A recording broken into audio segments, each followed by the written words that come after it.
नमस्कार दोस्तों, मैं विवेक एक बार फिर से अपनी YouTube channel stock trading technique पर आपका हार्दिक स्वागत करता हूं। दोस्तों, माफ़ी चाहूँगा कि पिछले 2 सेशन से रिलेटेड वीडियो पोस्ट नहीं कर पाया था। उसका मेन रीज़न ये था, थोड़ी आइज़ की प्रॉब्लम और उसके बाद मेरे दांतों के अंदर थोड़ी पेन होनी शुरू हो गई थी। तो आज कुछ हल्का महसूस कर रहा हूं, इसलिए आज मैं आपके साथ वीडियो शेयर कर रहा हूं। जैसा कि आप स्क्रीन के ऊपर देख रहे हैं, निफ्टी 50 के चार्ट को, जो फ्राइडे का सेशन रहा उसके अंदर एक बड़ी गिरावट निफ्टी ने दिखाई। हम खुले काफी फ्लैट टू स्लाइटली फ्लैट ही खुले थे और जैसे ही खुले वहां से वन साइडेड मूव हमें नीचे की तरफ देखने को मिली और ऑलमोस्ट हमने 300 पॉइंट तक की गिरावट दिखाई। जिस टाइम संडे को तकरीबन शाम के 4:30 बजे मैं ये वीडियो रिकॉर्ड कर रहा हूं, तो अगर आप मेरे राइट साइड पर देखेंगे, एसजीएक्स निफ्टी 17,016 के ऊपर लास्ट क्लोजिंग प्राइस दिखा रही है। ऑलमोस्ट जहां हम क्लोज हुए थे उसके 20-30 पॉइंट नीचे ही ट्रेड कर रहे हैं। तो अब यहां से क्या हो सकता है, क्या पॉसिबिलिटीज है? देखिए, जो पिछला रिसेंटली लो लगा था वो था 16,950 और उससे एक लो पहले लगा था तकरीबन 16,850। तो क्या हम इसको क्लोजिंग बेसिस पे ब्रेक कर सकते हैं? बिल्कुल पॉसिबिलिटी है। आप यहां पे देखिए, एक बेरिश क्रॉसओवर की पॉसिबिलिटी बन रही है। तो जो शॉर्ट करके ट्रेड नहीं करते उनके लिए कोई एडवाइस नहीं रहेगी। उनके लिए यह है कि अगर गिरावट गहराती है, जो ये मैंने पहले मार्क कर रखा है, मैं थोड़ा इसको हाईलाइट कर देता हूं, ये पॉइंट 16,720, ये एक बड़ी सपोर्ट है। निफ्टी गिरावट में यहां तक गिर सकती है अगर हम गैप डाउन खुले और कम से कम हमने हाफ एन आवर नीचे ही ट्रेडिंग शुरू की। तो सबसे पहले हमारी नजर रहेगी जो पिछला लो था 16,950 का, यह भी अगर ब्रेक होता है तो 16,850 और उसके बाद 16,725, ये तीन प्राइसेस नीचे की तरफ रहेंगे। ऊपर की भी बात करना हम भूलेंगे नहीं। अगर कोई अच्छी न्यूज इंटरनेशनल मार्केट से आती है, फिलहाल के नजरिए से देखा जाए तो पॉसिबिलिटी कम है, लेकिन फिर भी अगर कोई न्यूज आती है निफ्टी 17,300 के ऊपर ट्रेडिंग करेगी तो ही कुछ शॉर्ट कवरिंग की रैली की उम्मीद होगी। जिसने लॉन्ग साइड पर ट्रेड लेना है, या तो गिरावट का वेट करे या 17,300 के ऊपर ट्रेडिंग मिलने पर लॉन्ग ले जा सकते हैं। अब बात करते हैं बैंक निफ्टी। देखिए, बैंक निफ्टी ने दूसरी एक बड़ी कैंडल लोअर साइड पर दिखाई। अगर आप में से कोई मेरी वीडियोस को रेगुलरली देख रहे हैं, मैं पिछले 2 दिन तो वीडियो नहीं पोस्ट किया था, उससे पहले भी जो वीडियो मैंने पोस्ट की थी, आप देखिए मैंने उसके अंदर क्या कहा था कि गिरावट में निफ्टी, बैंक निफ्टी कहां तक जा सकती है।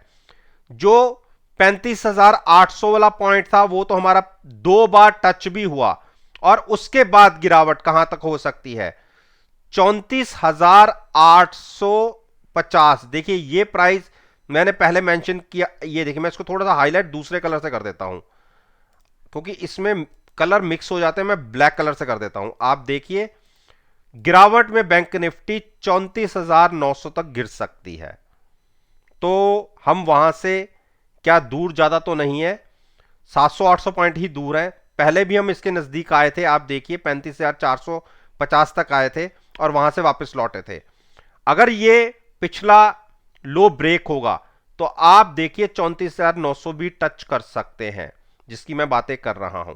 इसके विपरीत अगर जो शॉर्ट करके ट्रेड नहीं करते, या मैं शॉर्ट करने की एडवाइस भी नहीं कह रहा, मैं ये कह रहा हूं कि नीचे गिरावट में 34,900 पर आपको निफ्टी मिल सकती है, या इसके ऑपोजिट 36,700 जब तक ऊपर की तरफ क्रॉस नहीं होगा तब तक बहुत बड़ी कोई बाइंग की उम्मीद नहीं है। उसके ऊपर एक शॉर्ट कवरिंग रैली कंटिन्यू हो सकती है 37,200 37,500 तक के टारगेट के लिए। तो बिल्कुल देख बाल कर ही बैंक निफ्टी में ट्रेड कीजिए। हाईली वॉलेटाइल इंडेक्स है। अगर किसी का नजरिया बिल्कुल सीमित दायरे का है तो इस इंडेक्स को ट्रेड मत कीजिए। अब आते हैं हम रिलायंस के ऊपर। देखिए रिलायंस को मैंने 2400 पे ट्रेड किया था लॉन्ग साइड पर। मुझे नहीं लग रहा था कि गिरावट में ये ब्रेकडाउन देगा, लेकिन 2400 के नीचे क्लोजिंग भी मिली है। अब अगर मार्केट में गिरावट बढ़ती है तो बहुत ज्यादा अगर गिरावट आई तो ये स्टॉक 2210 तक गिर सकता है, जिसकी पॉसिबिलिटी मेरे को कम है। मेरे हिसाब से जो पिछला लो लगा था, ये स्लो को, ये तो इंट्राडे में एकदम से लग गया था, खुले थे वापस हो गए थे। जो 2300 तक का जो लो लगा था, हो सकता है कि गिरावट में हम तो वहां तक चले जाएं, तो बाइंग ही रहेगी। शॉर्ट करके रिलायंस में ट्रैप मत होइएगा। नहीं बाई करना तो बिल्कुल मत करिए, लेकिन रिलायंस को शॉर्ट करके ट्रैप करने का मतलब है आप अगर शॉर्ट करते हैं तो ट्रैप होने की पॉसिबिलिटी 80 to 85% रहती है। डिप पर बाइंग की स्ट्रेटजी रहेगी। एचडीएफसी बैंक में हम देखिए प्रॉफिट लेके यहां से निकले थे। जब मैंने यहां पे, आपको पता होगा, मैंने 1544 का बाय किया हुआ तो 8-10 रुपए ही लेके मैं निकल गया था। मुझे लग रहा था कि जो ऊपर की रेजिस्टेंस है क्रॉस नहीं हो पाएगी, और ऐसा हुआ भी। और उसके बाद देखिए स्टॉक फिर से 1477 के आसपास आया है। तो मेरे हिसाब से 1460 पर बाइंग बनती है। पहले भी स्टॉक इसी को टच करके ऊपर गया है। अच्छा रिस्क रिवॉर्ड रहेगा यहां से। 1460 पर बाइंग करिए, फ्यूचर्स में ट्रेड लीजिएगा लॉन्ग साइड पर, साथ में हैजिंग के लिए पुट बाय करिएगा एट द मनी।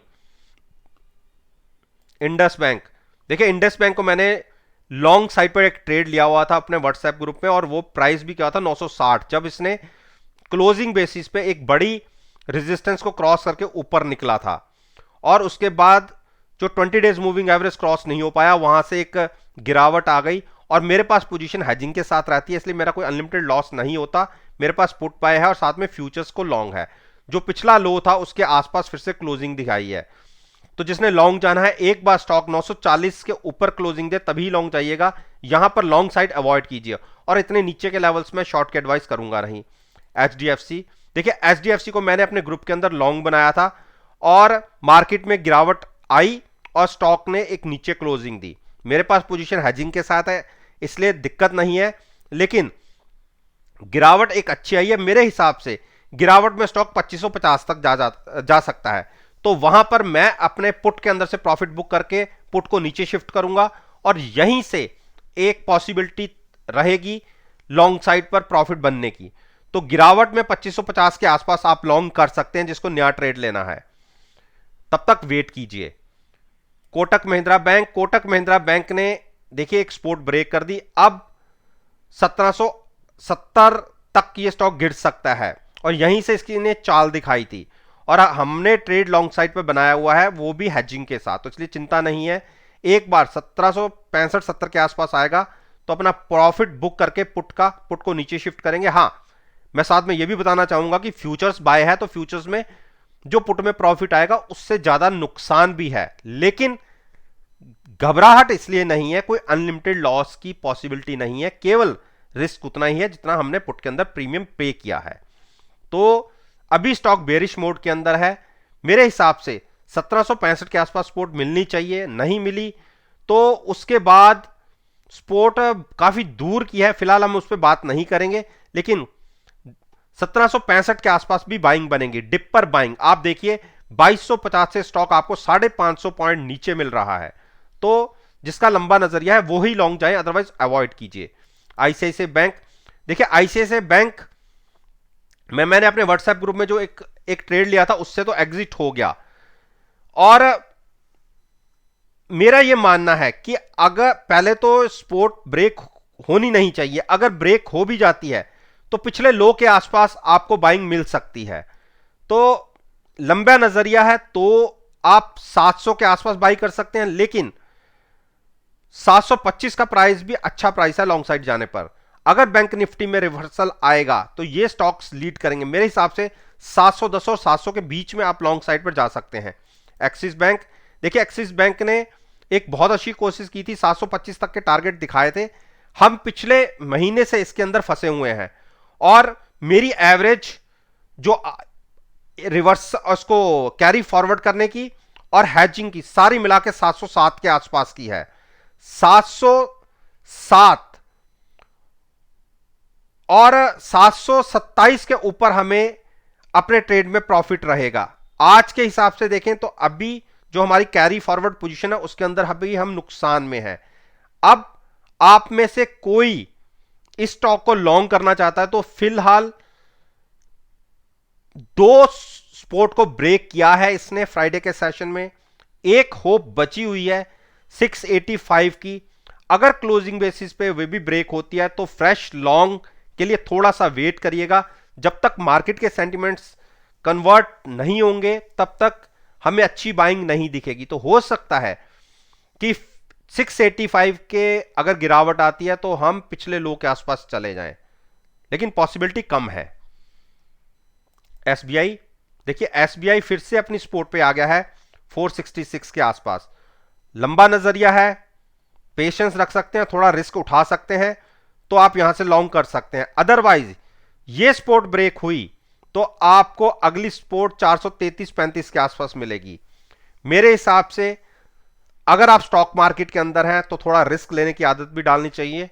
उस केस में हमें 460-65 के आसपास यहां बाइंग करनी चाहिए और साथ में अपनी पोजीशन को नेकेड नहीं लेना, हैचिंग के साथ पुट बाय करके वो भी एट द मनी और फ्यूचर्स के अंदर लॉन्ग करना है। स्टॉक अभी बेरी साइड पर ट्रेड कर रहा है जैसा कि सारी बैंक निफ्टी के स्टॉक्स, लेकिन जैसा कि हमें एमएसीडी दिखा रही है एक बेरिश क्रॉसओवर की पॉसिबिलिटी बन रही है। तो मेरे हिसाब से यहां पर थोड़ा सा 465 के आसपास अवॉइड कर लीजिए। अगर गिरावट गहराती है तो 435-40 के आसपास आप बाय कर सकते हैं नया ट्रेड लॉन्ग साइड पर। तो दोस्तों उम्मीद करता हूं कि आपको मेरी ये वीडियो पसंद आई होगी। वीडियो पसंद आई है तो मेरे साथ मेरे चैनल पर जुड़िए, चैनल को सब्सक्राइब कीजिए और साथ में बेल आइकन का बटन प्रेस करना मत भूलिएगा ताकि नोटिफिकेशन टाइम से आप तक डिलीवर हो सके। इस बात के साथ मैं आपसे विदा लेता हूं और एक नई वीडियो के साथ फिर से आपके सामने आऊंगा। तब तक के लिए धन्यवाद। Take care and have a nice day.